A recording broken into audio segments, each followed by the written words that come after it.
Well, it would have been good if his thoughts were not truncated, but it is what it is. I will start by condoling with the many families that have lost loved ones and the many families that have missed or people who have been disappeared. And I would want to caution us, all of us, that we should not buy into state propaganda. The media does not belong, the mainstream media does not belong to the people, the 54 million, 55 million Kenyans. So we do not have to rely on the mainstream media to validate the fact that we have missing people. We should not rely on the state to validate the numbers of those that they have killed. I would want us to be careful not to fall into the trap of the state propaganda. That we must have quote unquote families complaining about missed ones, missing people, before we can say that there are missing people. We have to appreciate that there are a lot of families that are not closely knit. There are a lot of young people that are not in contact with their families on a daily basis. There are a lot of young people that came from rural areas and are trying to struggle in the cities or urban centers, and their parents or their relatives do not necessarily have phones to reach them. And you cannot reach a dead person. You cannot reach a disappeared person. You cannot reach an abducted person. You cannot reach a person who is decomposing in a swamp, or people who may have been cremated. So let's not be so quick to dismiss information or leads that we receive from sources. Because when you are in war, the state will try to diminish the number of people they have killed, the number of people they have abducted. They will try to distort and provide misinformation. If we are so quick to attack one another when we are sharing information and are so quick to fortify the propaganda by the state, then we have lost it. Then we are not part of the revolution. Our work as revolutionaries is to highlight the atrocities of the state, is to highlight the excesses of the state, is to trumpet our the values for which we are struggling. It's not to minimize our voices. It's not to fight one another. Number two, I want us to be careful of ownership of this movement or revolution. The revolution does not belong to anyone. It does not belong to any generation. It does not belong to any gender. It does not belong to any tribe. It does not belong to any party. It does not belong to any age group or group of friends. The struggle that Kenyans have been involved in against imperialism, against these puppets propped up by their controllers abroad, the IMF, the World Bank, the CIA, whatever, is a collective exercise. It's a collective movement. It's a collective revolution. If the Gen Zs and the millennials were the only ones on the street, they would not be able to succeed. We must support one another. We must make this a completely holistic and organic revolution. It must involve all age groups. In as much as the majority of the population are Gen Zs and the millennials are the ones that are mainly on the street, we cannot keep away. We cannot keep away because we are in Mombasa, we are in Kisumu, we are in New York, we are wherever. We have to remember that during the South African revolution against apartheid, during the movement against apartheid, most of the fighters were trained in Tanzania. They were not trained in South Africa. Their leaders were in London. They were not in Johannesburg. And so were all revolutionaries around the world. Lenin did not start his revolution to Russia from Russia. Marx never lived in Russia. Che Guevara was not a Cuban. You have to always remember that anytime these people bring atomization, parochialism, distortions, and diversions, the moment they ask you, where are you? All these voices are NIS. Because why should it matter where we are? Why do you want me to declare where I am? Unless you are coming to abduct me. Why is that your interest? We have to resist all attempts to, to divert us. The third point I wanted to make, Ruto is weak, Ruto is cornered. And when I say Ruto, I mean the regime. The regime is weak, the regime is cornered, the regime is desperate, the regime does not have any more tricks. The trickery of so-called dissolving the cabinet is nothing but that, a trick. Because are you in control of who is going to appoint? No. Can you guarantee that the people is going to appoint would serve the public interest? No. Can you guarantee that these people will be qualified? No. Can you guarantee that these people will not loot public resources? No. Can you guarantee that these people will not perpetuate impunity? No. So then, why would you say that he has done anything? He has done absolutely nothing. And as we said, the problem starts at the top. As they say from where I was born, fish rots from the head. This fish is rotten. The rot was not at the cabinet level. The rot sits at State House. The rot chairs the cabinet. The rot is the commander-in-chief of the goons that are executing people on the street. The rot leads the looters that were distributing money every weekend in sacks. So therefore, if you don't replace the rot with all its miasma, whatever it is that you want to call it, it will regroup, it will grow again, and it will perpetuate a more vicious system of elimination, system of abduction, system of looting than the previous one. We cannot let Ruto escape now. As Buka correctly said, any attempt at dialogue, any attempt to blunt our attacks on the regime, any attempt to divert us, like ODM and the rest have been doing, is counter-revolutionary. It's an attempt to subvert, to sabotage the revolution. It's to try to abort it, like they have always done. This is what they did in 1969.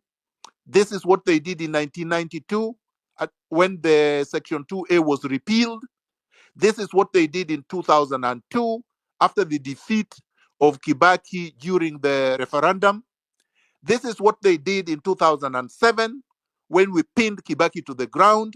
This is what they did in 2017, 2018 when the NRM pinned Uhuru and Ruto to the ground. Raila came from behind and he had a handshake and he subverted everything. And this is what they are doing now. Without this historical context, you are doing absolutely nothing. We must understand this in its correct historical context. These people belong to one club. They belong to one class. They are oriented in the same political mind space. They are the only thing they understand is to. I had lost the mic. You might, if you could, as you are finishing, I could do, and you can come back finishing. on. That's fine. Okay. I'm finishing. Thank you. The scaremongering that there will be a vacuum if Ruto resigns with Gachagua and that the military will take over is nothing but scaremongering. These people know very well that when Ruto resigns, Gachagua will not take power because he will be going with Gachagua. We will be dissolving this government. The people who had not even tried to fight against that dictatorship. So they got hijacked. This will not happen in Kenya. We are too sophisticated. We are ideologically rooted. And when I say we, I mean all of us from all generations, including Gen Zs and the millennials. We are not going to leave anybody out because this country belongs to all of us. So let no one lie to us or deceive us that they can come out of this. We have to remove them. Let's make Tuesday, the 16th, huge until they will just take the helicopters or wherever to wherever they are going. Thank you.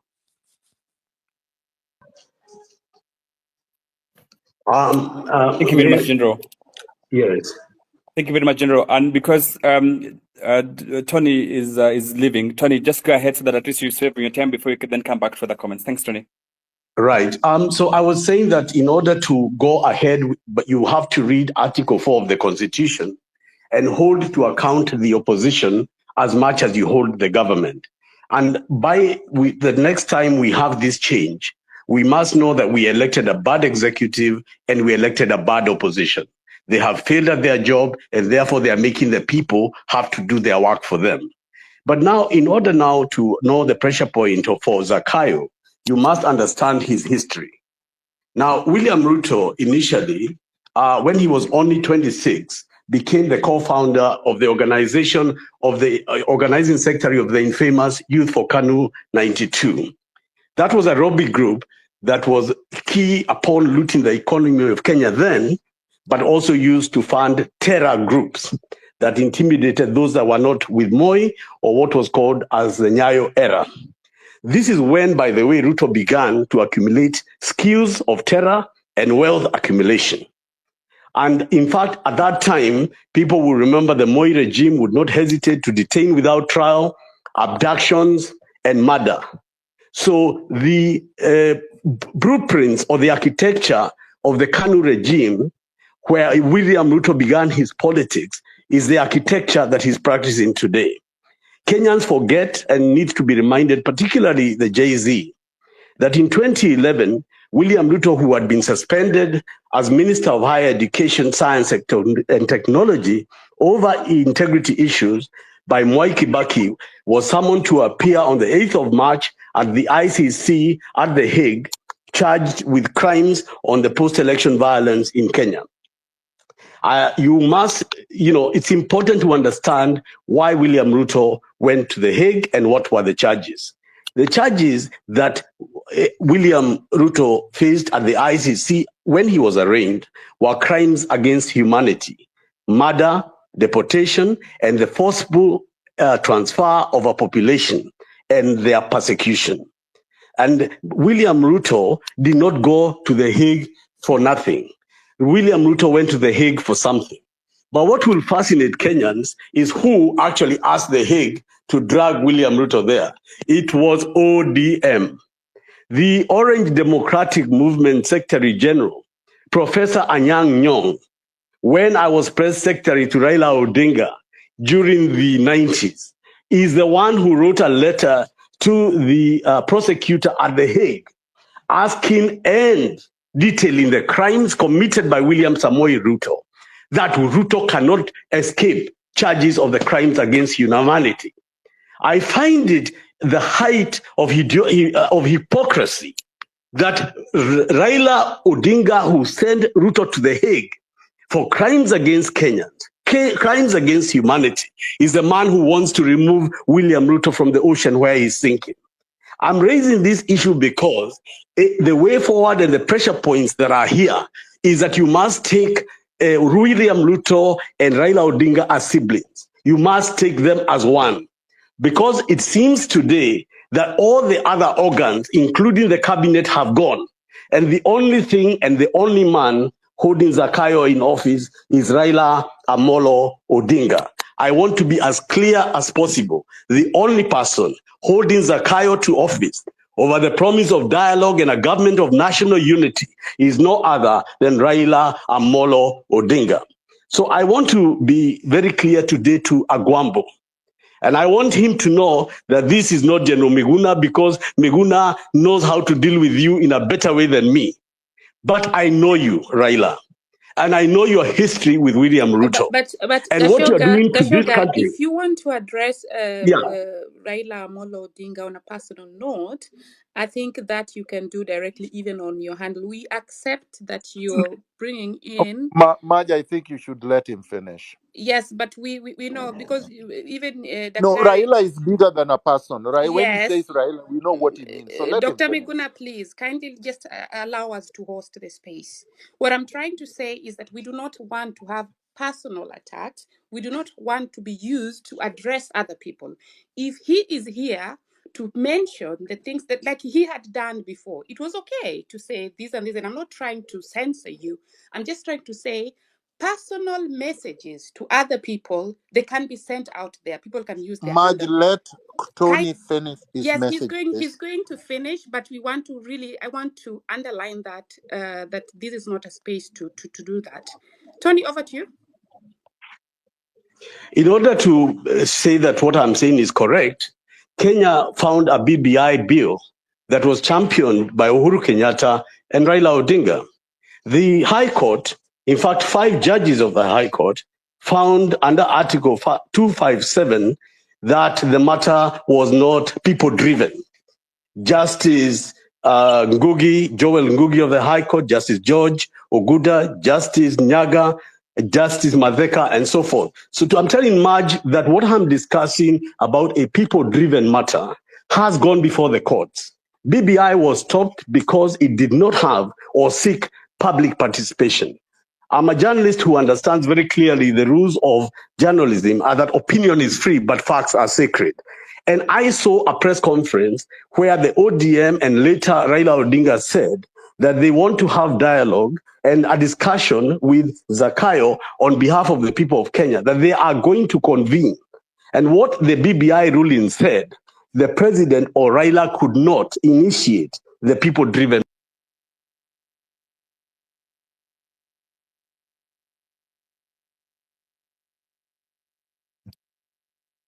Did we lose Tony again? Can someone hear him? No, I cannot hear him. No, I cannot hear him as well. But may I request, Hilary, may I request that we give the chance to Peter Maina? He's logging in from China, so his time zone is really, I mean, I think he's up in the night. And I just want to reiterate that this really applies to everyone, even for all our speakers here. When somebody comes to attack them personally, we will push back. But when they're coming to challenge their ideas, we are okay with it. Peter Maina, kindly. Can I say something? Yes, please. I strongly disagree with that statement. We cannot separate Ruto from Ruto the president and Ruto the person. It's one and the same thing. So when we say Ruto, we mean exactly Ruto. We mean Ruto personally, and we mean Ruto as the president. When we discuss his history, we discuss his history personally, and we discuss his history politically. The same thing must apply to Raila Odinga. We must allow everybody else to speak freely, even if you deem that that is personal attack, because Raila is both a person, a leader of a political party, and a symbol for something. We cannot muzzle anyone in a revolution. So let people speak. When they are speaking about these enemies of the people, they must be allowed to speak freely and fully. Thank you very much, General. Your point is made. Maj, let's indulge General. And like you said, Peter Maina, please, you have the microphone. Thanks. Hello, gentlemen. Thank you very much for giving me this opportunity. As Maj said, my name is Peter. I'm in Hong Kong, so I need to clarify I'm in Hong Kong, although Hong Kong is part of China. I appreciate the mic. Thank you very much. Let me start by saying that I would like, first of all, to send my condolences to the comrades who have lost their lives fighting for Kenya. We should honor them and we should appreciate them for their sacrifices.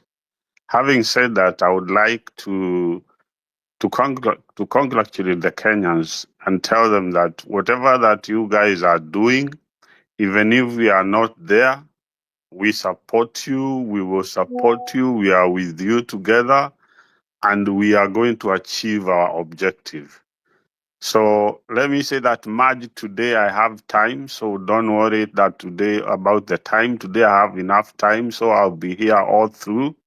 I would like to give the general time and Tony Gachoka time.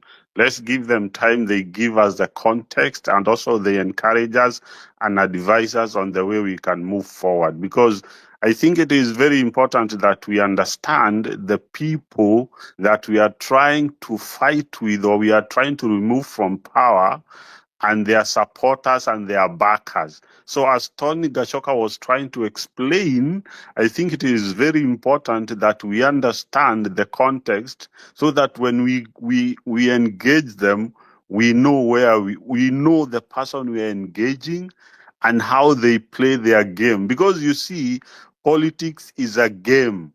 And what they are doing now to call for dialogue, the dialogue is not a real dialogue as they want, as they are telling us.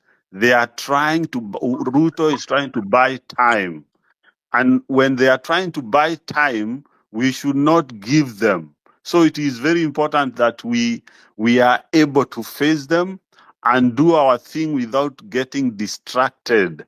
So I have time. Thank you very much. Let me give back the mic. I'll talk as we move on forward. Thank you very much. Yeah, thank you, man. Much as you come in. Neto, and then Daktari, can you ask Miguna Miguna, because I see you drop, you come back. I don't know, people are dropping, coming back. Are you in the speaker? I can hear you, and All right. I wanted to tell you that Barack Muluka is actually waiting to be Yeah, allowed. I'm looking for him. He's Okay. No, right I, here. I've just It added is him. now on I've the added speaker. him He's here. now. I Yeah. am here. I He's can added. hear you loud and clear. My name is All right. Barak. Yeah, we have added him already. Okay, Maj, go ahead. So I think Dr. Barak is now on. Just take the mic if you're ready, and then we go to Tabitha.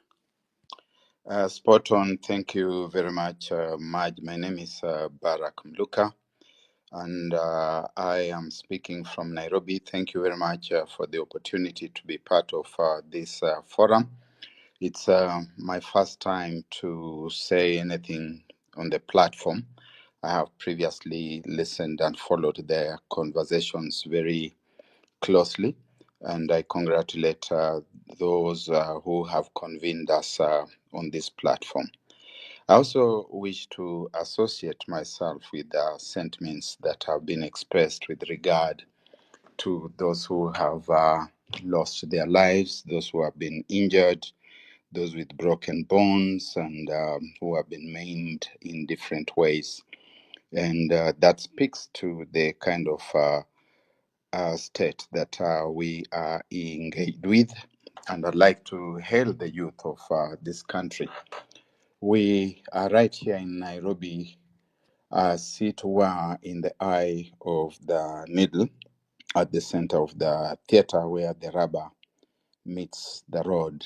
And so we see it and feel it in a very practical sense. That does not mean in any way that we diminish the collectivity of the effort to vary the situation in our country and make ourselves a better country. As I said in an article which maybe some of you have read in today's press, we are living in very exciting times, and I think that we are on the cusp of a revolution. As a matter of fact, I first spoke about this about 2 years ago in July 2022, when I cautioned all those who would aspire to lead that the way ahead was not going to be a bed of roses. And if there were any doubting Thomases, they can now see where we are and they can confirm that this is not a picnic.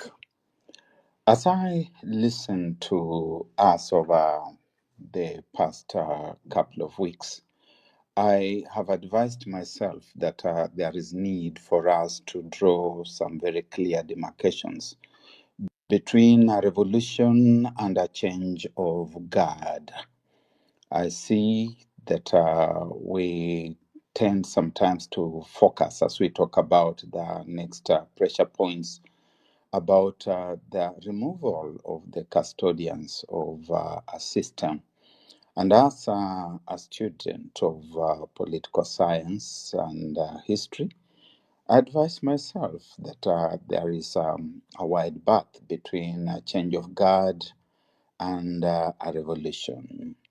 A change of guard without attempting to be patronizing, really, is when we remove the custodian who is there for the time being and bring in different custodians without addressing the fundamentals of the pillars that hold the system in place. I see that as Kenyan people, we have had very many false dawns.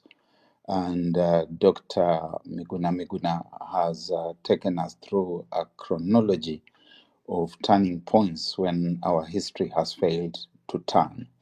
My interpretation as a student of politics, history, and international relations is that during all those vantage points that Dr. Miguna talks about, we have attempted to remove the custodians of the system, the gatekeepers, without varying the system itself. And therefore, as we go forward, I do agree that William Samoei Ruto is the custodian, is the person that we are addressing just now. But we must go beyond the person called William Samoei Ruto. We must clearly define what we want. And I think that the Gen Zs have been spot on. They have mentioned the changes that they want to see so that they start leading us towards the kind of country that we want. Yet I see that even those, as they are put together and pushed through, if they will be, will not necessarily amount into a revolution. They could be piecemeal changes within the same existing system. I see that members of the political class are regrouping, and that starting tomorrow, we will have the custodians of the system coming together in a rehashed and choreographed kind of dialogical arrangement, at the end of which things which they have already pre-concluded will be cast before the nation as the outcomes of that so-called dialogue. And basically, it is protection of the status quo, which we must be conscious of and which we need to stand up against. Now, as we say that, therefore, we have got to ask ourselves what our methods are going to be. I think the first speaker, I'm not so sure who she was, I found her going on, spoke about the need for non-violence. And I do think that the non-violent approach was the defining methodological departure from the earlier efforts, and it's been able to move us very significantly. When we say that such and such a date is going to be the 0 hour, it's going to be the moment that the guillotine will come down, I would urge us to speak a lot more about the methods that will make that happen rather than the characterization of the villains. We already know about the villains. and that is why we are engaging against them. And if more of our energy would go towards saying, so this is what we must do, and attempt to break it down. I'm afraid I will not pretend that I have got any fast and ironcast answers on what needs to be done. But I also know that when you have a formula that is working, you tend to continue to apply that formula. As you may think about other formulas, we have been occupying spaces, and we want to talk a lot more about occupying more spaces in a non-violent manner, barring which we would be talking about engaging as militias, and I doubt that that is the path that we want to engage with, certainly not for the time being, in my view.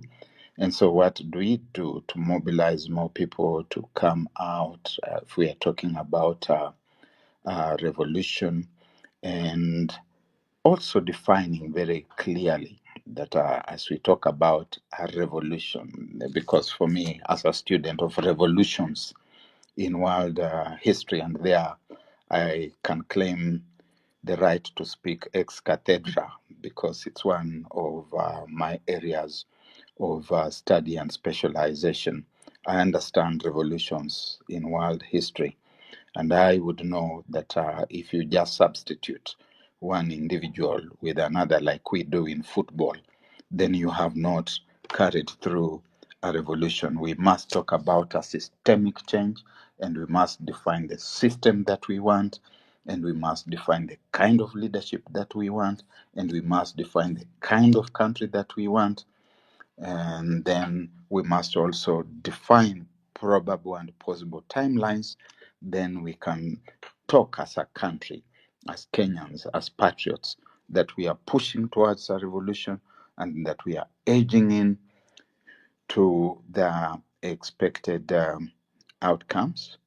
And so, therefore, finally, because I intend to keep my remarks fairly brief, we do well to recognize just two things that I want to conclude with. Number one, and I think it was Dr. Miguna Miguna who spoke about that, Gen Z must become a spirit rather than a physical, temporal definition and limitation of persons and groups in terms of age. Yes, the age factor has been important because this is a demographic that has galvanized the nation into action, but it must spread beyond that to become a spirit and to become a movement of like minded persons, regardless of what other descriptors and defining and limiting factors there could be about their identity. Let it be a spirit, let it be a movement that brings all and everybody who is like minded on board. And B, within final, is that I appreciate this notion of leaderless. Yes, I agree very much with the notion of tribeless, partyless, but I doubt that I could subscribe for too long on the notion of leaderless.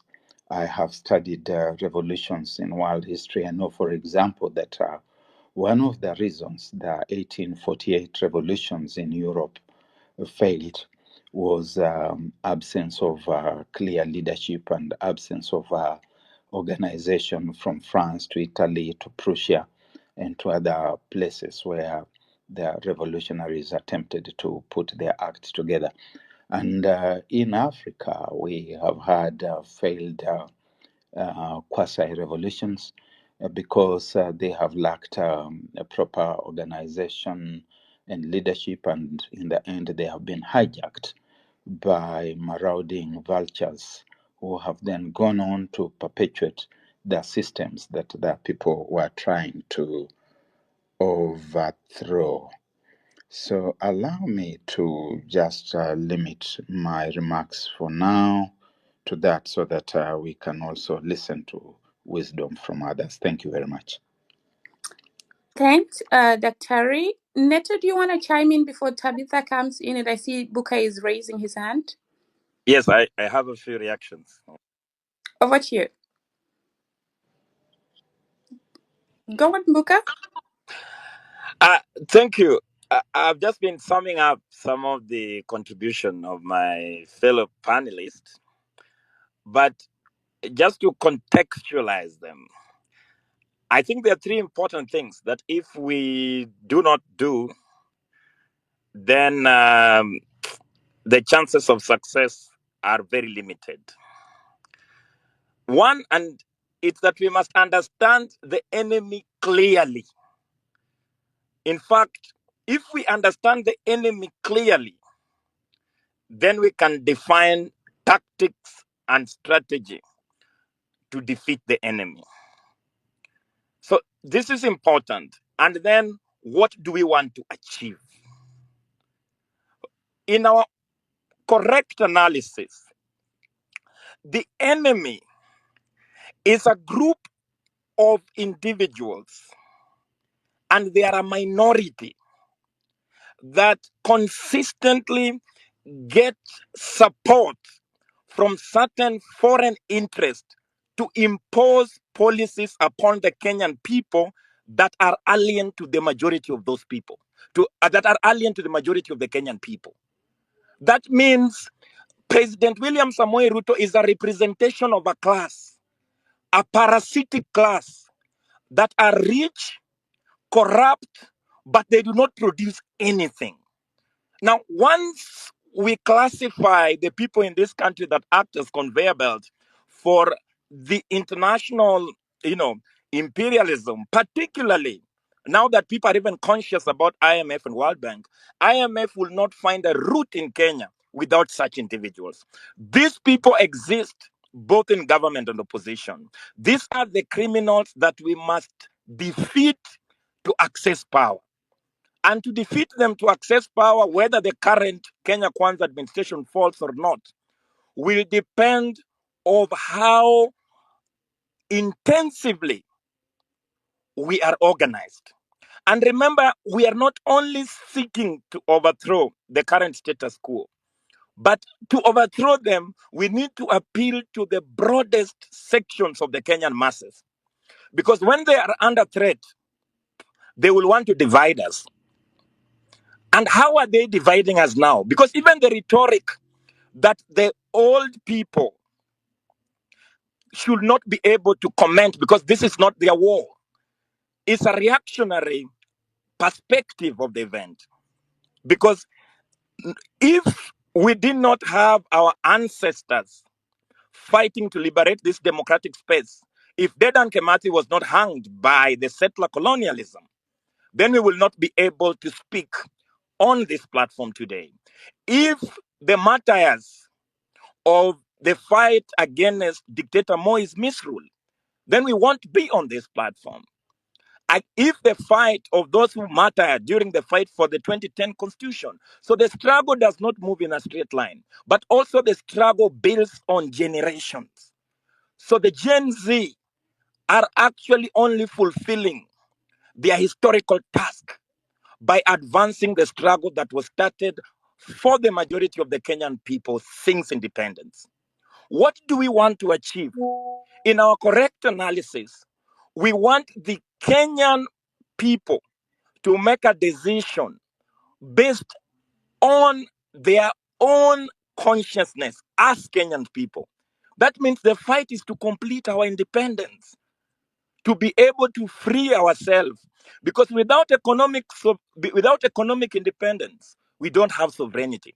What IMF and World Bank, together with in fact, President William Samoei Ruto and their class, they are so weak to oppress us. That is why they have to form alliances of repression and oppression with international capital and bring the army here for the United States, bring the army for the British here. And this is what we must continue to advance, that the Kenyan people want to make decision as the Kenyan people. Now, what so that is what we are fighting for. On the ownership of the revolution, I like the way it has been carried out. But we must say that victory belongs to the masses. The victory always belongs to the Kenyan masses. And that only the person with the people shall carry the mantle of a true revolution. In fact, William Ruto got to capture the imagination of the youth through lies and platitudes. He managed to capture the seat narrowly, but he cannot sustain his win because his popular uh, cause was actually based on platitudes, and lies to the general public. So for us to be able to sustain this momentum, we must continue to advance and appeal to the broader sections of the Kenyan masses to defeat the status quo. On compromises or hardliners, my comment is that those people who compromise with the criminal regime are actually part of that class. Remember, during independence, narrow nationalists like Jomo Kenyatta compromised with the colonial British to actually continue with the land theft and domination and to actually re-establish the neo-colonial system. So the people who want to negotiate with President William Samoei, the criminal that has shed too much blood in the Kenyan street, they do not have a problem with the current status quo. They are only envious that now President William Samoei Ruto is overseeing the affairs on behalf of the real enemy. But these people who want to compromise, they only see themselves occupying the positions of the white masters that are now the neo-colonial chieftaincies that we have in this country. So we must call those people who want us to compromise at this time and tell them that everything else that the Kenyan people have won, they have won it hard-won with their own blood. So we must never derail them by compromises with this illegitimate regime. Now, on personality, we have to know that even though President William Samoei Ruto is a Kalenjin, but he's the worst Kalenjin. Even though Gachagua is a Kikuyu, but is the worst Kikuyu. In fact, the system that we have in place makes sure that the most powerful positions in these countries are occupied with the most backward people. In fact, President William Samoei Ruto does not represent the interest of the Kalenjin community. The Mudavadi does not represent the interest of the Luya nation. Gachagua does not represent the interest of the Kikuyu nation. In fact, they represent the interest of a minority of those small nationalities that they continue to ride on their back and negotiate for political power. So they must be called out in terms of mobilization, that even when people talk about tribalists, like I'd rightly say, it is not per se that the objective reality people are tribalists, but they are tired of political elite that uses tribalism to divide them along ethnic lines. So they are rejecting that kind of tribalism. On dialogue and the MPs who voted yes, I think what we must hear that the MPs that voted yes are the enemies of the Kenyan people. But the MPs who voted no, they must be seen to represent the interest of the people. So they should be the first people to start filing an impeachment motion against this president because they know for sure the Kenyan people will support it. But don't they just think they will be complacent by saying that, no, we voted no. That is not enough. They must then do more in terms of what the constitutional framework offers them to make sure that the person who has shed so much blood in the Kenya and is determined to kidnap us and to abduct us is removed from political power. And why we must win this war? Because when the storm, when actually the storm goes down, the amount of repression that the Kenya Kwanza is going to do upon us is going to be almost near death. So we are fighting a fight for survival. We are fighting a fight of life and death. If we leave President William Samoei Ruto to stay in power for an inch, once he re-establishes himself, he will massacre us, he will kill us, he will run around and actually collect the people he thought caused him this pain and they will be sent down under. This is what we must tell the population, that the repression will not continue, will not stop after the rejection of the finance bill. In fact, he will be able to re-establish himself in power, just like Moye did after 1982. Did he not send people to exile?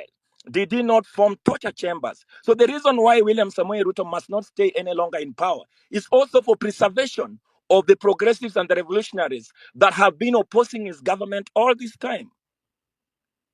That is why we say on Tuesday, we are asking the President William Samoei, because he knows them, he must provide the people that are abducted, the people that have been kidnapped, dead or alive. He has to produce them, so that at least from that clean sheet, even if we are charging him, we know we have the evidence of dead bodies on the table. But at the moment, when we don't have our loved ones, then we must continue to push on for that kind of thing. Now, on the attacks of who supported who, this is something that has been used to attack the people who are appealing to unite all the progressive forces. There are people who probably will have supported Ruto at that time. There are people who will have supported other people at that time. But if they genuinely come to the people's camp and then say that we realize we have made certain mistake and they are willing to fight on our side, then we must welcome them with jubilation and actually make sure that they can fight alongside us until the defeat of the primary enemy, because this is important. And then finally, on violence and non-violence. It is important because the state has sponsored a certain narrative that there were criminals in the streets. The truth of the matter that we must continue to say is that the violence that was on the streets as we were on the street was started by the organized violence of the state. When people rises up to do a peaceful march in this country, they are met with police batons. They are met with extreme violence of the police. Remember, on day 1 and day 2, there was a peaceful protest, and then day 3, they started to break the front. They are shooting rubber bullets, shooting live bullets, and the only way to break the barrier of the police until we reach parliament was to confront the police violence. And it took at least limited violence from the people who were on the street to make sure that they were able to break the 3 barriers to reach parliament. So we must understand that there is revolutionary violence and there is reactionary violence. We must not be ashamed to defend the people whose crime were only in the streets to defend this democratic space. But they were being shot at by live bullet. They were being shot at by tear gas canisters, by rubber bullets. They had to move to reach their destination, which was to present a petition in parliament. This is important for us. And when we go to the streets, we call upon the police to define the routes where people will go.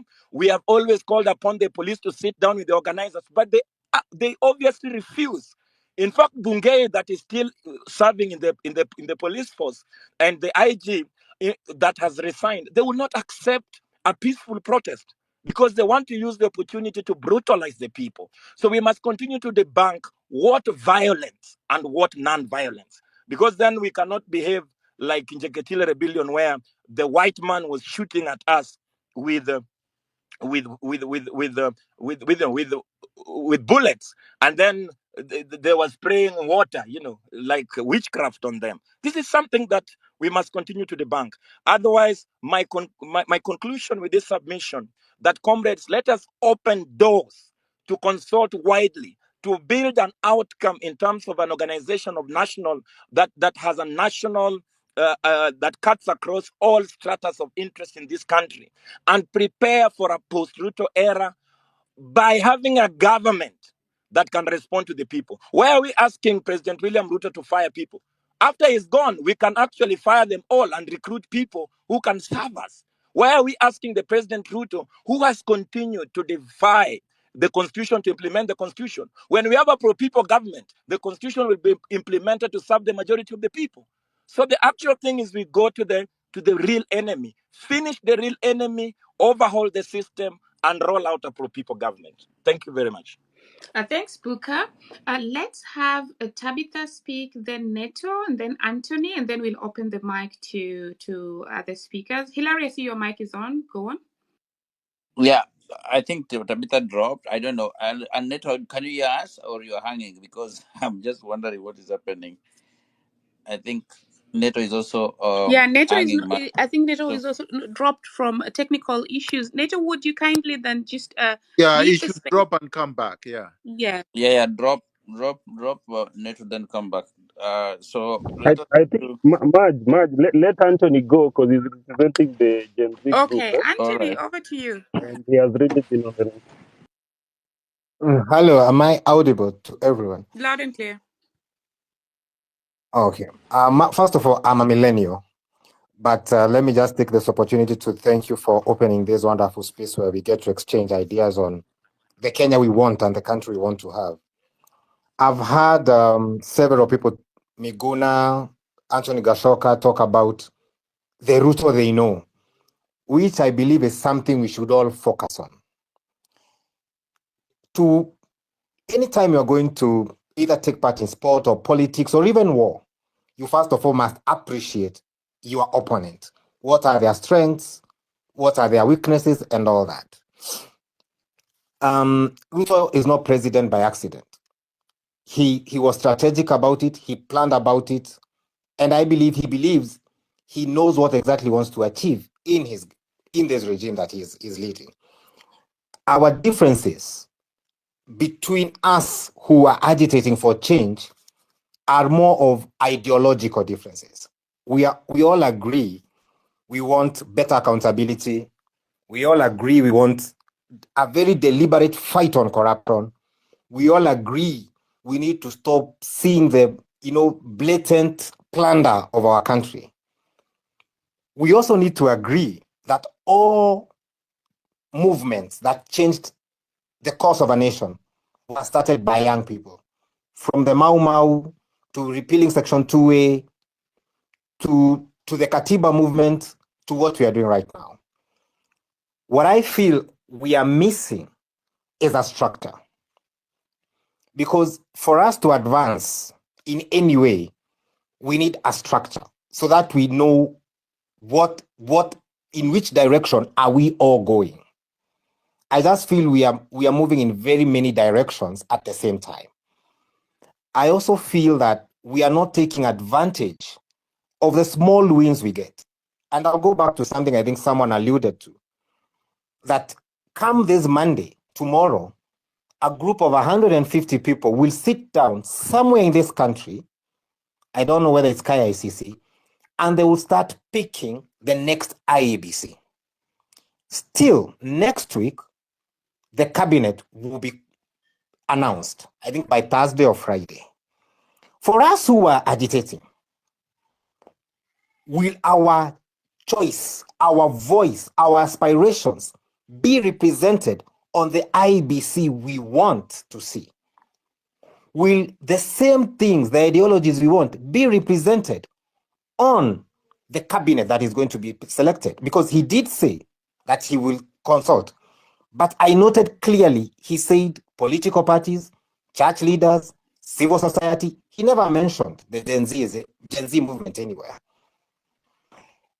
For us to be able even to feel we are winning, because I believe in any move, any agitation worldwide, study history for as far back as we can go. Anytime you gain ground, you need to learn to live. I'll appreciate, yes, appreciate that we need to leave our foot soldiers, people who represent our ideas and what we want. Right now, we are gaining ground, but we're just moving. We are leaving no one behind to say what we want. My other point is Could you try to land in the next 1 minute and just a actually clarification? Yes, please. Yeah, Yeah. I'm on my last point. Yes, and then Dr. you're gonna be next. Yeah. I'm on my last point. Okay, please go. Next is someone, I think it was Booker, who talked about how we demonstrate and the way we need to demonstrate. Personally, I feel we can have two fronts.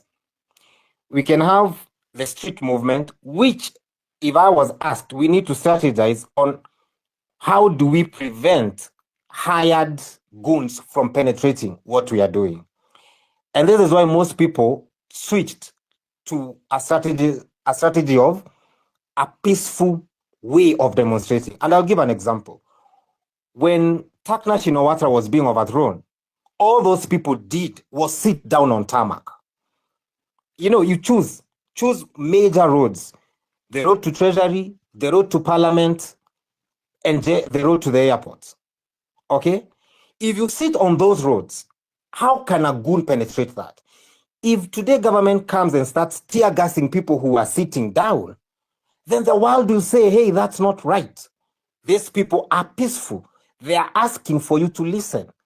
But so long we continue doing things, and General is here, Miguna, so long we continue doing things the Raila way, we are going to the streets, we will lose because we are fighting an intellectual. We need to fight an intellectual battle. We use brute force where it's needed, and we use intellectual muscle where it's needed. Yeah. Those were my only points. Thank you so much, Anthony. Over to you, Dr. Thank you, Maj. I really like the ideas that are flowing in. I would like to comment just briefly, but I'll start with what Ruto said today. Ruto said, with his chest out, I'm fully in charge. That's what he was saying. As a strategist and a revolutionary, when you hear someone in power saying, I'm fully in charge, it's actually a declaration of, I'm completely not in charge. So that's what Ruto was saying. I'm completely not in charge.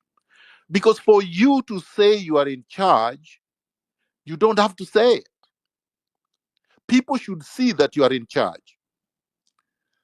We know for a fact that Ruto is very, very weak and cornered. Now, to dial back to what Barack Muluka said and what Buka said, both of them are correct. Ruto and his regime and his collaborators are the ones that are the immediate target of the revolution. But the revolution will not be complete if we do not overhaul the entire neocolonial imperialist structures that were. CarParts.com always delivers, and they carry OE quality parts. Now that's my speed. Yo, what's up, everybody? How you doing? Over here. Kev, can I get a response to the trade rumors? Trade.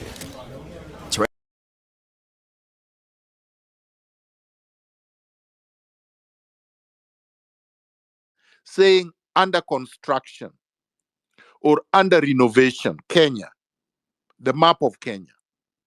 When you are renovating, when you are reconstructing, when you are overhauling, whatever word you want to choose, of an entire political, economic, cultural, social structure, because that's what we will be doing, it means that it will not take a day, and it means you're not doing it for one generation. It means you're not doing it for yourselves. It means it is classless. It means it is tribeless, because the country is for all of us.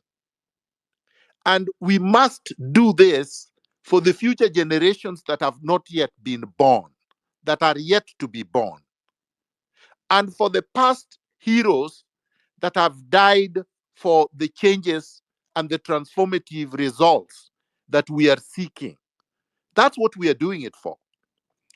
The justice we are seeking, as I have always said, is justice as far back as Pio Pinto Gama, as far back as the ones the British killed, many of them, and as far back as the children and innocent civilians that Kenyatta mowed down at the former Russia hospital in Kisumu, as far back as the people Moi killed during the 1982 coup, as far back as those who were tortured in Nyayo House and were thrown from windows, as far back as those who died in exile during Kenyatta, during Moi, during Kibaki. There were people who went to exile during Kibaki.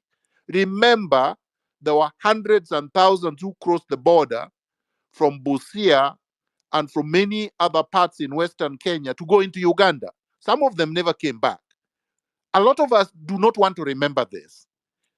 We cannot forget the people that died in 2007, 2008, 2013, 2018, 2017, and as recently as last year, when the police went all over Nyanza, all over Kibera, all over uh, the, the, the, the, the residences in Nairobi, took people from their homes, killed them in Sondu area. We cannot forget these people. We cannot, eh, for the life of us, only remember Rex. No, we remember all of them. Let's do this for generations past, for generations now, and for generations in the future. Then we will get somewhere.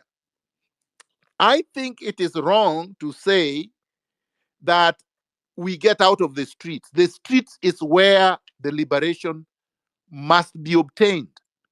That's our space.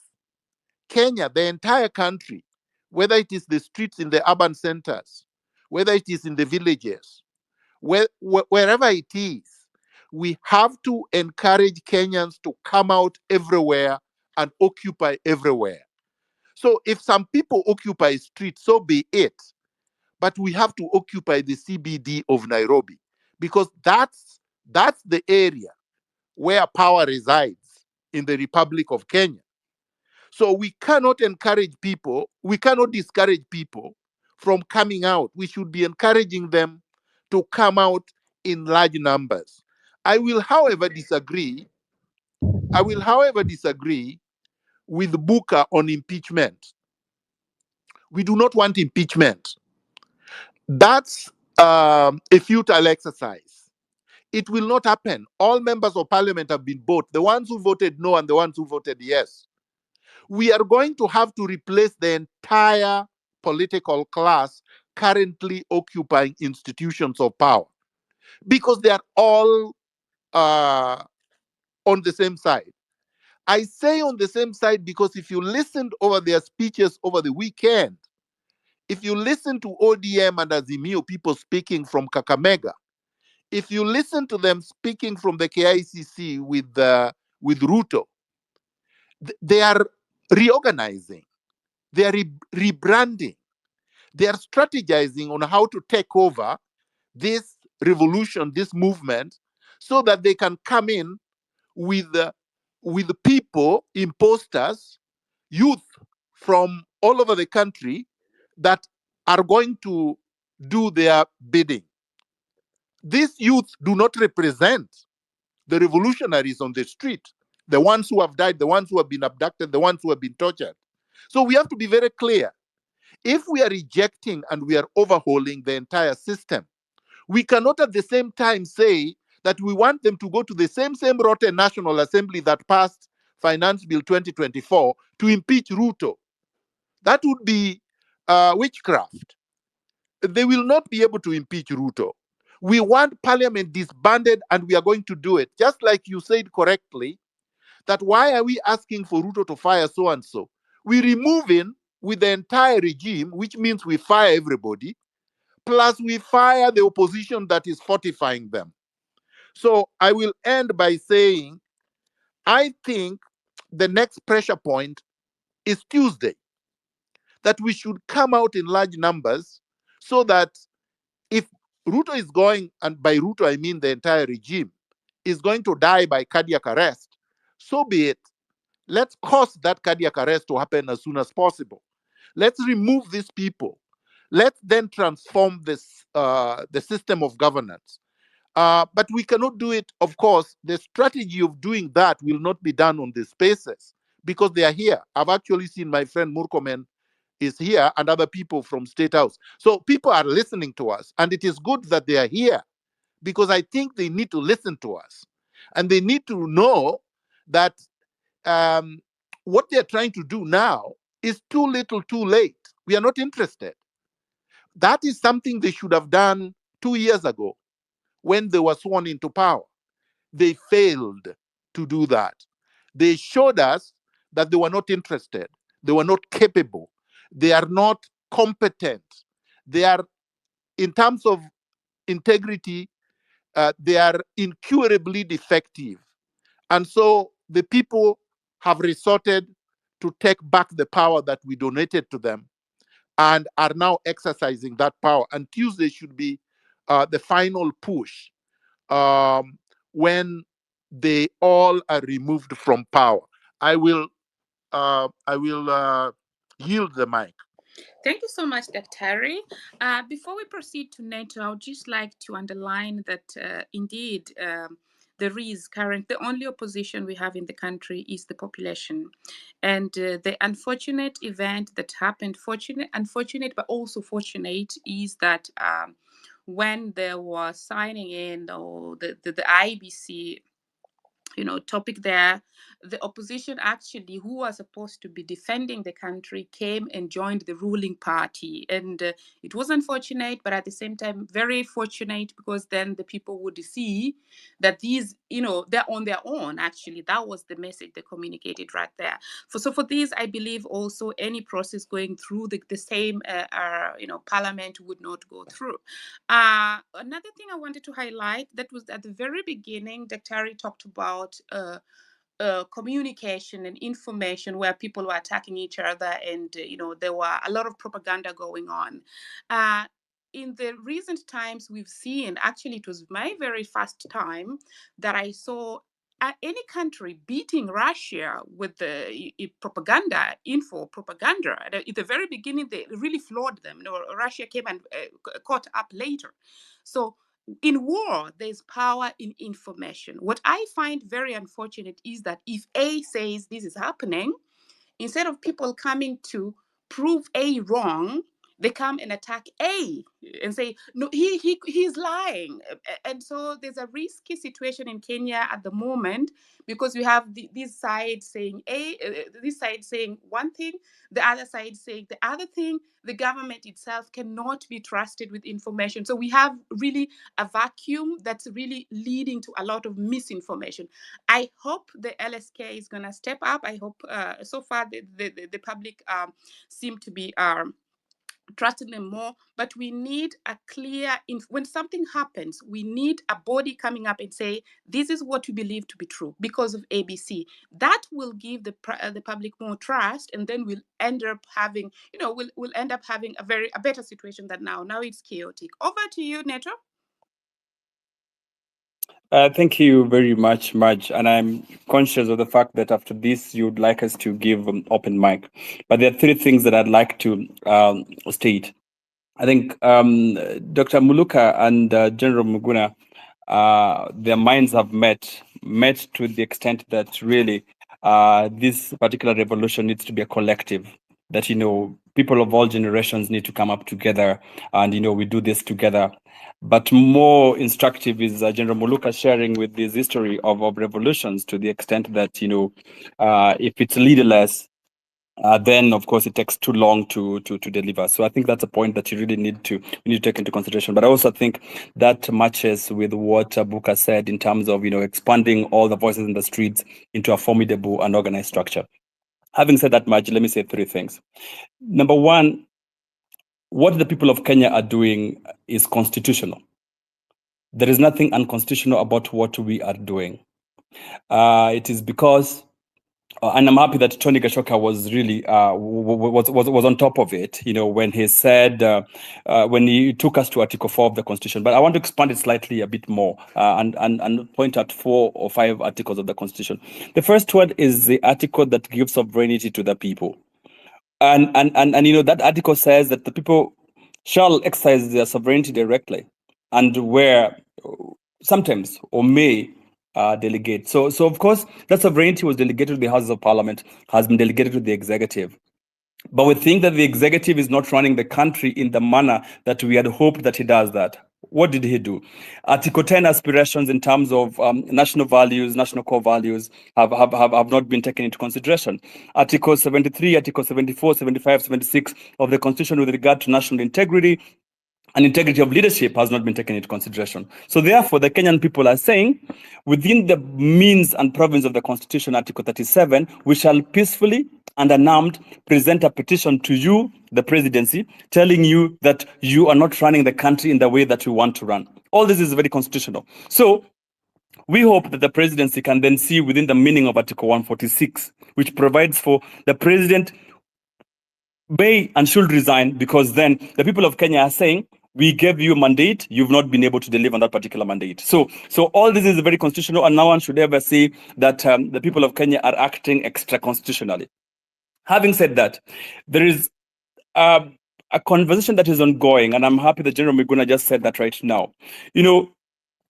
We do not, it's God is on the side of the people of Kenya. For those who are not believers in God, you'll permit me. 2-3 years ago, the former Chief Justice on the province of Article 2617 of the Constitution did declare this particular parliament unconstitutional and should have been dissolved. Now, those of you who have had a chance to read that particular ruling, it is a ruling and a judgment that is supposed to be in perpetuity for all parliaments. So that this particular parliament in itself is illegal, it's unconstitutional. And what we really need to do, that's my pointer one in terms of pressure point, is we just need to ask for a decree that this particular parliament then is dissolved. What does that do for us? It does a couple of things, because if you look at when the presidential election needs to be done, the presidential election is then envisaged to take place at the same time as the election of the members of parliament. So that is already a very, very easy process. In fact, you don't even have to struggle. You don't even have to crack our heads. We just need to push in the next couple of weeks for a decree for the Supreme Court to declare that this particular parliament is unconstitutional, as was decided in 2010, dissolve it. And when you dissolve it, the presidency has to seek fresh mandate within the meaning of Article 146, as read together with Article 102 and Article 104 of the Constitution. But let me tell you the second thing that I wanted to say. Anyone who studied history, and Barack Muluka and colleagues are here, you must already agree that this Kenya Kwanza regime is going to fall. And this was bound to happen. And it was going to happen for whatever regime that was coming in place and was not going to deliver on the people of Kenya. Number one, those who've studied how the mighty persons fall, whether it's regimes, whether it's companies, you will see they walked us through the 4 or 5 stages of falling of mighty people. The first was their hubris. You saw it all, people flagging off very many serious things, feeling all important, high-flying people. The second, of course, was the indisciplined pursuit for more. The third stage, which I think is what I want to emphasize, and I do the fourth one, was the denial of the risk and the peril. You remember when they came to the streets and said the Gen Zs were digital wankers, who could not do anything. They said all manner of unpalatable things. That was basically denying the risk of denial. Now, where we are with Kenya Kwanza and the William Ruto regime is where it is critical. And I think that's what I want to point out, even as we think about the next pressure point.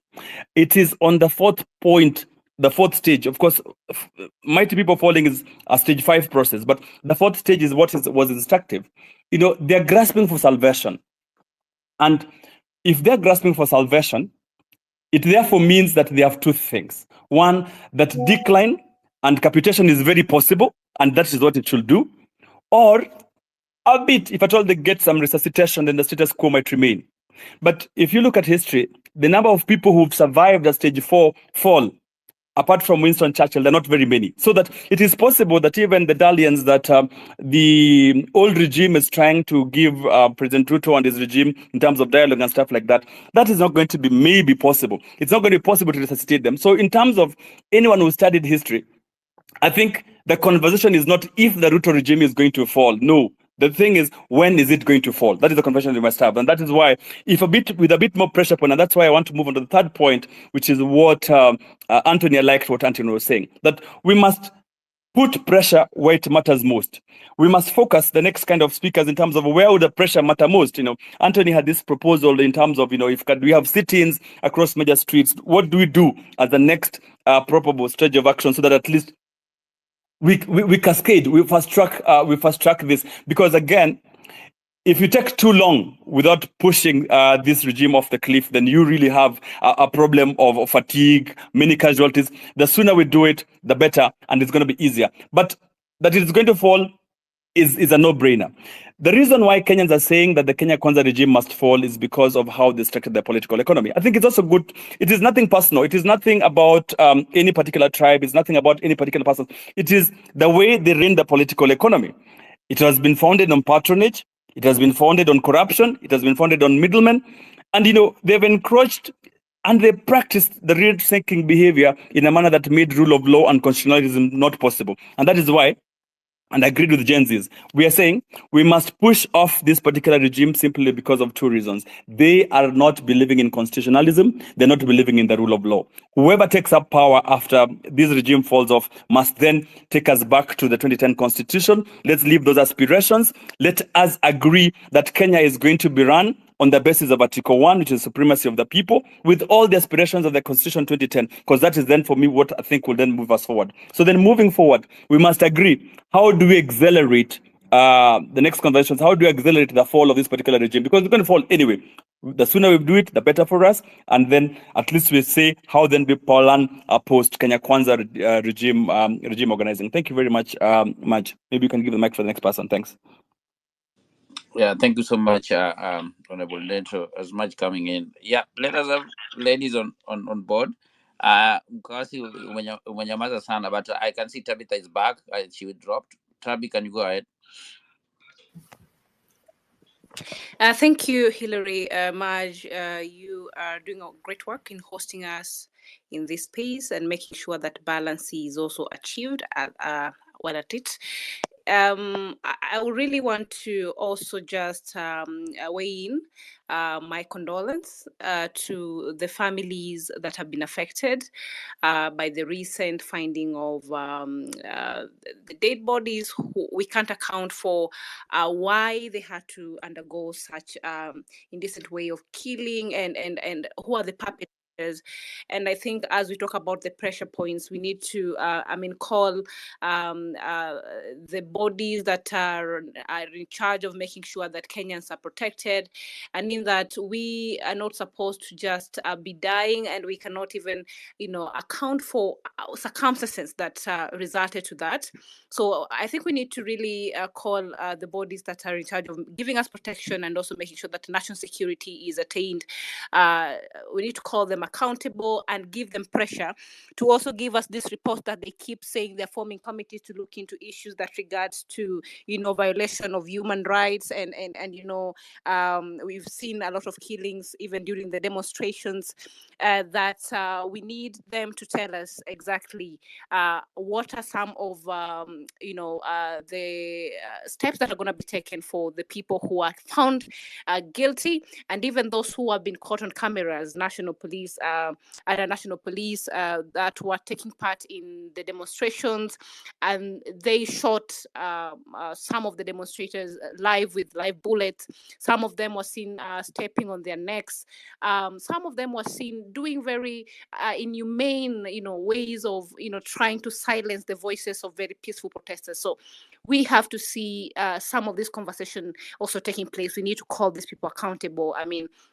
So that we are able to also, as we go towards a free Kenya, a Kenya where all of us enjoy equal human rights conditions, these particular bodies that are in charge of giving us protection need to be held into account as a pressure point.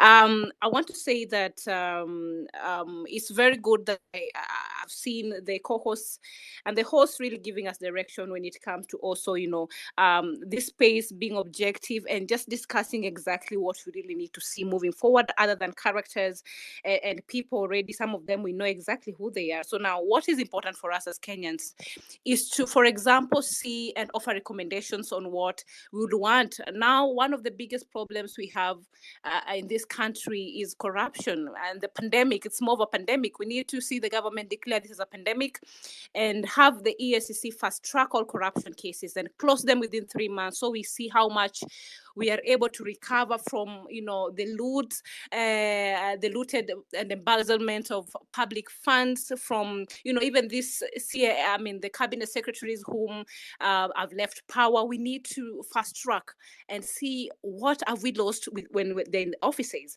What did we lose, for example, when Ababu Namama was the CS in charge of the sports ministry? What did we lose, for example, when Nakumincha was a very boastful CS who could go even to a village and fire the OCPD in that area, and she was a minister of health. What did we lose in these particular ministries? Because we have lost money in billions, and so we need to now call this particular government that we're also trying to make it leave power. As it does the same, we need to see that the bodies which they are eating already our money, because you see they're being paid. The EACC need also to be held accountable. We need them to give us some of these cases that have resulted to these public offices embezzling a lot of money for Kenyans. I think with that we will be able to also have justice for what we work so hard for, and the taxes highly. I think also any leader whose department is accused of misappropriation and embezzlement of funds must step aside until all investigations are done. So then we also want to see that this government that is I think illegitimate at the moment, because the people have made their voice very loud, and they have said that they have no confidence on this government. We have to call the government officials who are still in offices, whether they're in parastatals, whether they're running, even government agencies, and even the governors who have been found culpable. We have seen EACC coming up with reports, and the in-sitting governors whom their counties have been seen to misappropriate funds, they're still sitting in those, offices, and they cannot account for the millions of money that are Kenyan money. They're not able to do projects for the people, and we do not see any legal action being taken against them. So we need to give these bodies that are charged with like the EACC, they need to do their work. We are calling on them to do their work, because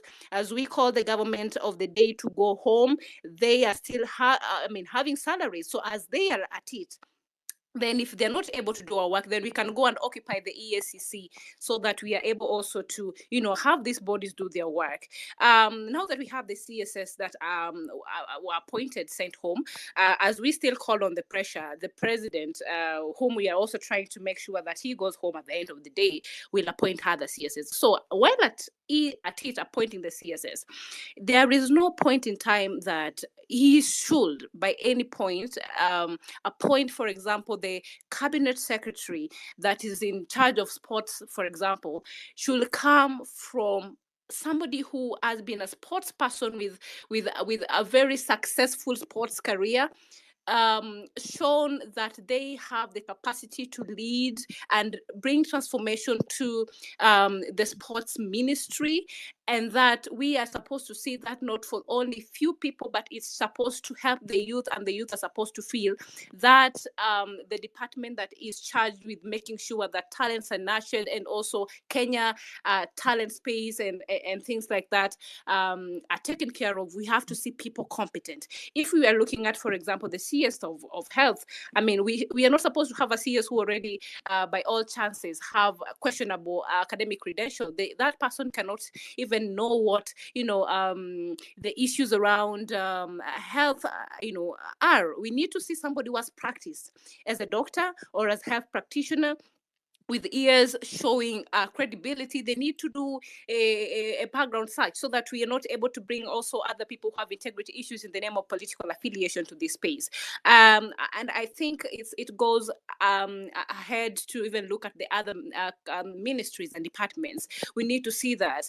I think another key thing, we need to have everybody that has been employed during the tenure of one Felix Kosgei, there need to be looked at in terms of the ethical imbalance, so that we ensure there is a balance in the civil service based on the census of Kenya 2019 and of qualifications of people, because we have to live to the fact that there are many there are tribes who are more dominant in the employment spaces, especially during this tenure of the President Ruto, where we see one tribe holding key positions in terms of CEOs, even in the government parastatals. It cascades down even to the normal employees in the civil service. We need to have a review of the employment. We have to look at and review what are the qualifications and has it met the threshold for ethnicity balance, because as we talk about unemployment even amongst the youth, then we need to look at how all of them get a position, especially if these people have gone to school, they have the qualification that they deserve. Not one tribe should be getting more government jobs. I think another pressure point for me as an individual, and I'm speaking on my behalf on what I would really like to, push to happen, is that these counties, as we talk about occupying them, they actually need to be occupied. Now, the occupation, the auditors now, this ESCC need to send the auditors down to the counties. So we need to know that these counties, how much have we been losing during this administration under these governors? What are some of the malpractices that are taking part in these counties? Of course, we know amongst them big is corruption. Bigger ones are even nepotism, and the list continues, because you see the problem that happens at national government.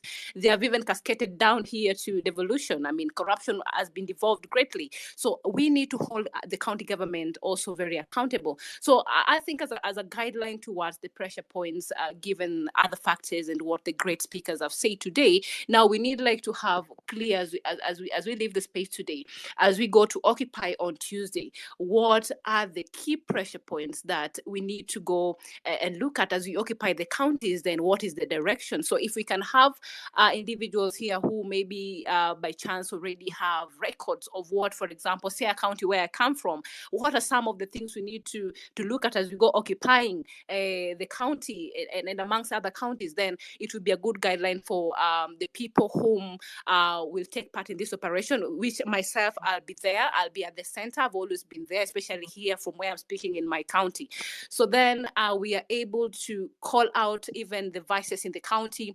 And as we clean this government and we demand for a better governance space, for better leadership in this country, I'm telling you, it has to start from the bottom. So we have to also hold, we have to have maybe even civic engagement with the people on the ground and get to even understand what is happening on our ward, so that as we call out bad governance and we talk about an administration which is not functioning, and we are calling out for better as people of Kenya because we deserve better. I heard when Ruto was campaigning, he said wajinga wameisha Kenya, na ni ukweli kwa sababu tumeisha.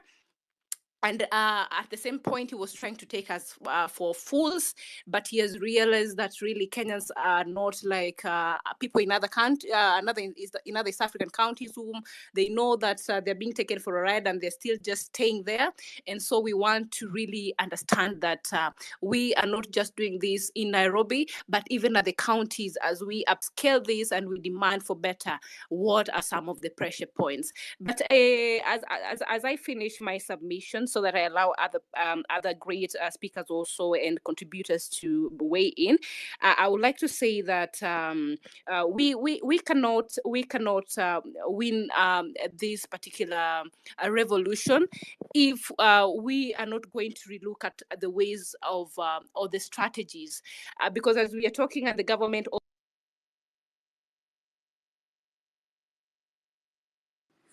Can you hear Tabitha?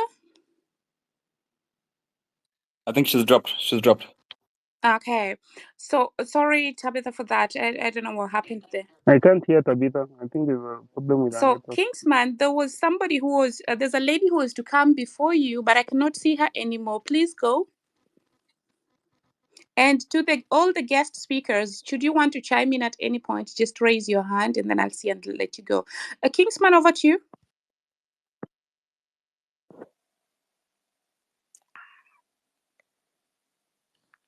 Kingsman, can you hear me? Okay. Kingsman cannot hear me. Just let me add more speakers to the panel. Meanwhile, Neto, over to you as I add ladies. I want to add more ladies. Okay. Yeah, thank you very much, and I think I thank Tabitha for already like pointing us towards some of the pressure points, and I like that even as you speak, we've agreed that this particular regime is collapsing.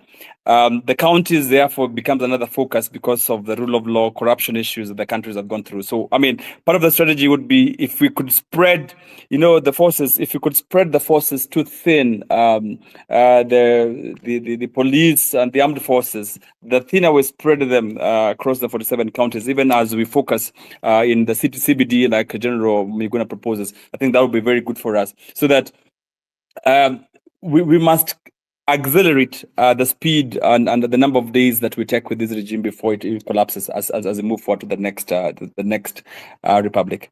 Thank you. Maj, are you giving someone else to speak? Yes. Esperance, kindly take a go. And now we've opened the mic to the floor to everyone. We'd like to restrict to 2 minutes each so that everyone can speak. And I think we are going to end at the top of the hour because the three hours are going to be over. So Esperance, over to you.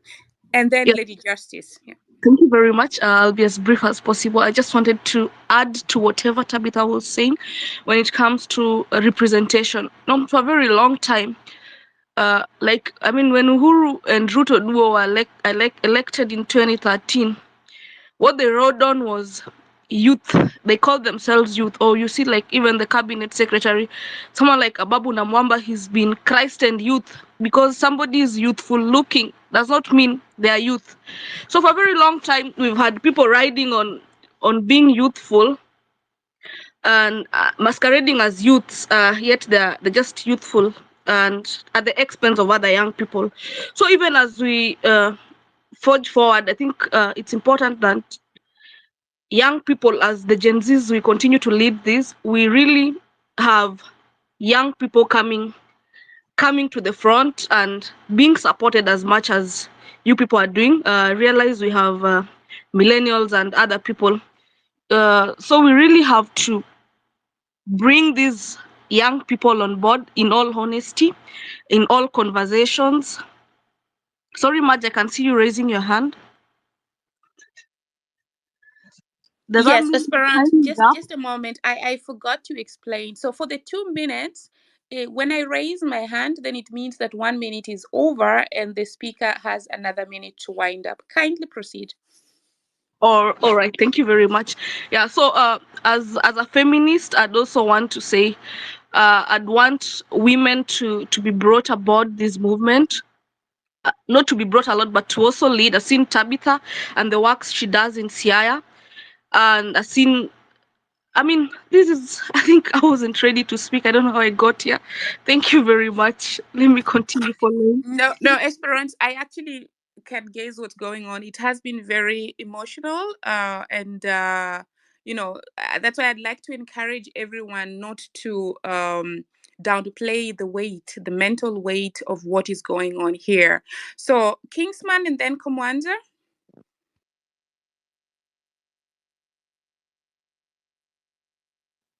Kingsman, are you connected really? Kingsman Mark, cannot I hear don't know me if now. you guys can hear me. Yes, Can now. you go ahead. Kingsman.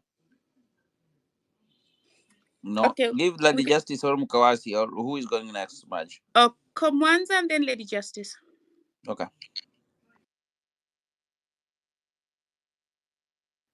Komwanza, can you hear me? Kindly unmute your mic. Me? Okay. Mukawasi, Dr.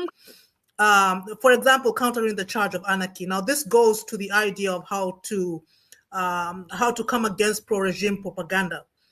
And I'm told there's a group of opportunistic persons who've been trying to paint the unfolding revolution as anarchy. I would say there's a need for us to resist the reaction of being defensive and have enough information when propaganda comes around. For example, ask them what they understand by anarchy. If they mean chaos, remind them that the beginning of this revolution, and every time Kenyans rose up to demand a better country, the people turned up unarmed. It's always been the regime and its tools of power who injected chaos. I think this was made clear by Buka. they mean anarchy as a form of governance. Teach them that many African communities that were not kingdoms were organized around anarchical system. And it simply means a government that rejects coercion and authoritarian hierarchy. These kind of places we were in used to be peaceful and they thrived until external intervention happened. Like I know of systems like my own people where the buying and selling of land amongst ourselves was profitable and that worked smoothly until the forces of colonization decided to give our land to other people, to the queen or whoever it was they gave it to. So those who do not know this history will believe we did not have existing healthy anarcho-capitalist systems regulated by councils of elders where no one was homeless. Now look at where we are now. So if you need this leaderless space to strategize and solidify the revolution, let no one tell you you are chaotic and press on. You are at a critical point of establishing foundations that will sustain you. Your leadership roles will become clear as you figure out who your friends are, who your enemies are, who you need to work with, who you need to have at the core. I'll just give you one example. Historically, there was one country, Republic of Kospaya, that successfully ran an anarchical government for almost 400 years. And they were so successful, they were so free that the Pope decided to end it all. And I'm not saying this so that we can adopt this kind of system for Kenya. No, I'm just giving this example as arsenal for you to push back on propaganda and insults like being called anarchist and chaos, which would mean violent. Just reject the propaganda and move on, figure out how to get information that can counter what propaganda that is coming at you. It has so far been inspirational to the rest of Africa. This revolution has. So keep the pressure on towards achieving the Kenya where every human life is sacrosanct. That is so important. Start by mourning every single life. Start by having a space where everybody who's killed, abducted, extrajudicial killings that have happened, that person is on a space and their names are there, never forgotten. And this is radical, changing the idea that the lives we have are not important. They are very important. So just keep mobilizing and organizing, solidify your strategies and stay on mission. Thank you. Over to you, Chair. Thank you so much, Terry. And now we moved. Actually, before I move to the next speaker, the point that you talk about of countering the propaganda, I must say that this is one that's really not easy, especially when people are the topic is very emotive and people don't even have time to react to or to synthesize one event. Then the next event comes and it just it swims out there, and I see that online. I see people reacting, even turning around and starting to even attack the people they're working with just because of propaganda. So I hope you can probably share of the comment section. I don't. For those who have time to read some literature there, then I think they will just sit down and take, even if it's 20 minutes per day, to just read and get accustomed to that. Thanks so much for that contribution. We go to Kingsman. Are you able to speak now? Otherwise, you go to Lady Justice. Yes, I'm able to speak now. Please go, and then Lady Can I Justice go? is next. Yeah. Okay. Now, mine, first of all, to those that have come in now, I want to greet you all. Hope you are well. Mine is just to emphasize on the points that our key speakers, Dr. Barak, Dr. Miguna, have spoken about. Kinabuka is, first of all, there's something that Dr. Barak has spoken about, that we need to define clearly what we want as a people in terms of governance. And if either we want a regime change or it's a revolution, then if it is a revolution, there is something that is key whereby we need to change our system of governance, because I think that is the elephant in the room, and that is what has brought us here. The people who gave us the 2010 constitution, they gave us a very good document that focused so much on human rights, but there's a place I think we were played on. We were played in terms of representation, and we were given one of the most expensive constitutions in the world. If you look at representation at the county level, representation at the constituency level, I think the number of legislators that we have in the country can represent the whole of Africa, even 2 or 3 continents. If you look at the numbers, we have 416 members of parliament. That is now at the Senate, and then at the August House, that is where the MPs reside. We have 290 MPs, 47 women rep as of to date, and I'm not gender biased. I'm still unable to understand what their roles are in the society, and if you look at the both divide of the political class that we have in Kenya, they are just there as flower girls. They are literally doing nothing. If you go to the MCAs, we have 25, 26, 14, 50 elected, and the others are they come from. I see most are appointed or nominated by the parties. They actually have got nothing to do, so that the likes of Alai, the only thing they do nowadays, instead of going around doing the work that they are ought to have done as per the constitution, they are blogging for Ruto. That is what they have become. We have a very expensive constitution and members of parliament whereby we need 20 billion annually in order to continue servicing this part of this arm of government. If you take the money that we are paying these people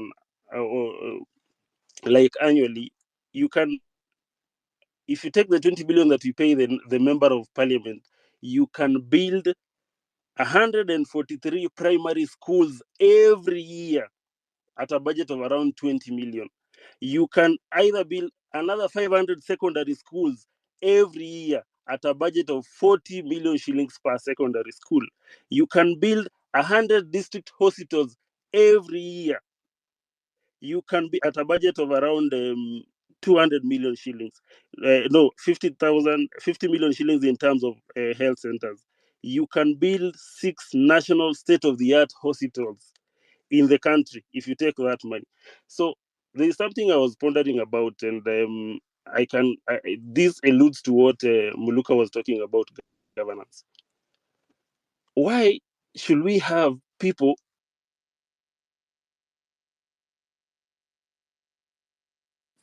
Can anyone hear Kingsman? I cannot hear him. No, I I think think you you dropped.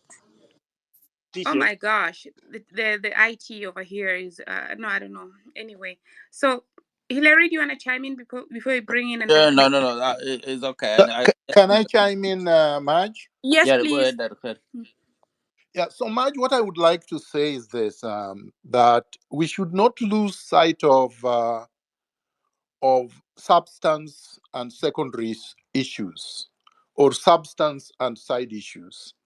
I know a lot of people have attacked the 2010 Constitution. The problem is not the Constitution. For example, the Constitution does not set the pay scale for members of Parliament.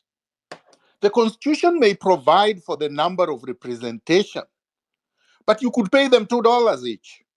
You could pay them 100 shillings each. You could pay them $20,000 shillings per month. So the amount of money wasted in providing these charlatans with largesse is not anchored on the Constitution. These are subsidiary legislation they have passed, which we can nullify. The Constitution is not the problem, and that's not the mischief to be fixed. Everybody pointing at the Constitution either is doing so because they have been confused or because they have not thought about this issue correctly. The problem, number one, is corruption. The amount of money we are losing from corruption is 1,000,000, 10 million, 10 billion times what we are paying, say, for example, our quote unquote representatives who are not even representing us. For example, Uhuru Kenyatta, the despot, said he was losing, or the government, his regime was losing 2 billion shillings a day. He didn't tell us from where. He didn't tell us who was stealing. He did not stop the stealing. He did not arrest anyone. Nobody was charged. Nobody has been convicted. The money has never been recovered. So, which means they know exactly where the money is being stolen, who is stealing, but they don't want to do anything about it because they are the ones who are stealing. So I think we have to identify the problem correctly. The Constitution can be maintained the way it is, and still we can save the country a lot of money if we stop corruption and theft, tenderpreneuring, and if we reduce the amount of money that the so-called representatives are being paid. Now, regarding the women or woman reps, the problem is not the fact that women representatives exist and that they do nothing. It is the quality of the women reps, which then calls into question how do these political parties choose who the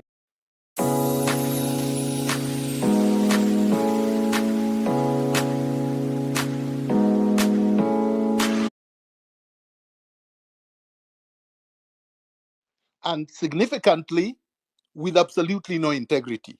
So of course they end up doing nothing. Finally,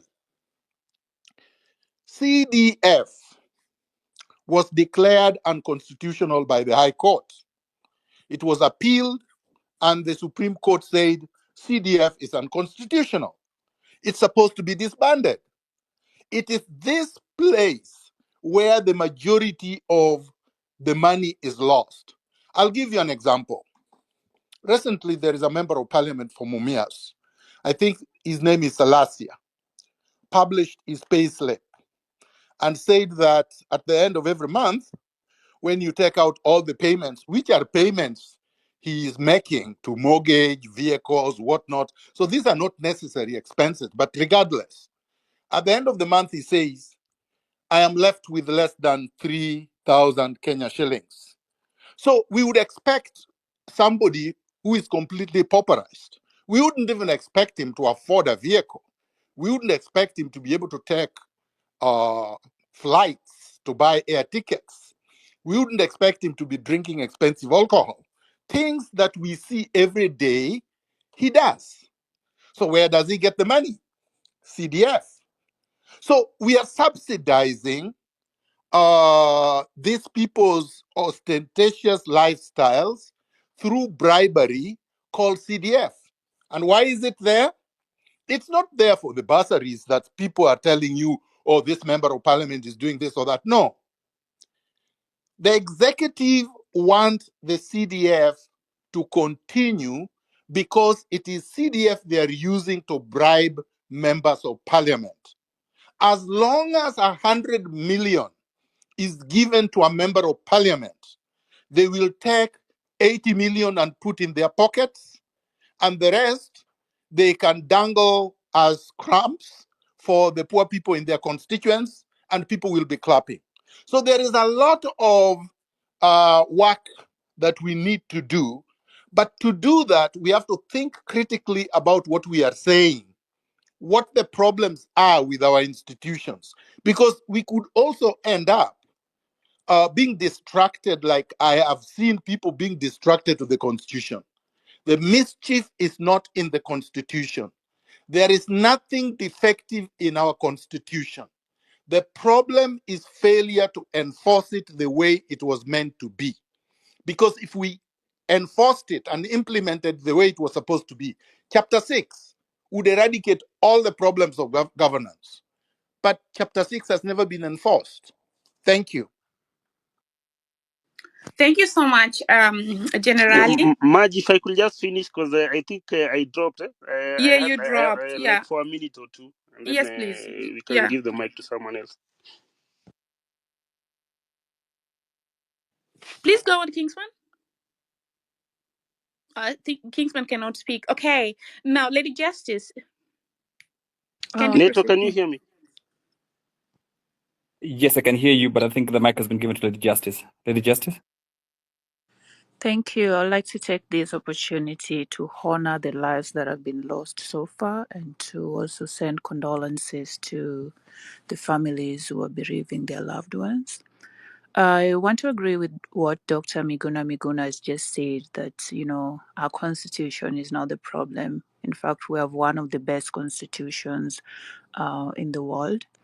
The focus should just be on how do we implement this, and perhaps it starts with electing people who are invested in seeing the prosperity of Kenyans. And with that aside, if we're talking about the next pressure point, I'm always conflicted about, yes, we are saying Ruto must go, but how is the next person going to lead Kenya? Because as we already know that we have foreign influence in the country, we have people like IMF, making statements here and there, tells you that they have, they have big interest in the country. How do we get rid of these people? How do we put pressure on the international bodies to take their hands off of Kenya? How do we stop neo-colonialism so that our leaders are not presented with a situation where Ruto is in bed with these people, is being provided with a very, very bad financial bill, and he's told that you have to let your people sign this, you have to let your people pass this. How do we do away with these other people? Because it's not just a matter of doing away with one bad leader. We could bring in another great leader there tomorrow. Let's say, for example, Hillary goes to be the next president, or even Marge. But then Marge gets in there and is like, I cannot do what I need to do for my country, knowing what is important for my country. I can't do it because somebody is holding me back. So how do we do with the foreign influence? I yield. Thank you. Thank you so much, Lady Justice. It so happens that anytime a speaker finishes speaking, I'll be, interacting the space in the comment section. That's why there was a small delay over there. So I have been informed, like we planned previously, that we're going to finish at the top of the hour. There has been some comment on the section where somebody's wondering why the speakers are the only one speaking in the beginning. I would like to clarify that these were invited speakers, and when people invite speakers, they speak first, and then we have others chime in. So this is nothing outside the ordinary. So let's have Sirikali ya Kenya, then Doreen, in that order, 2 minutes each. And then at, I think 40 past, we're going to have the main speakers make closing remarks.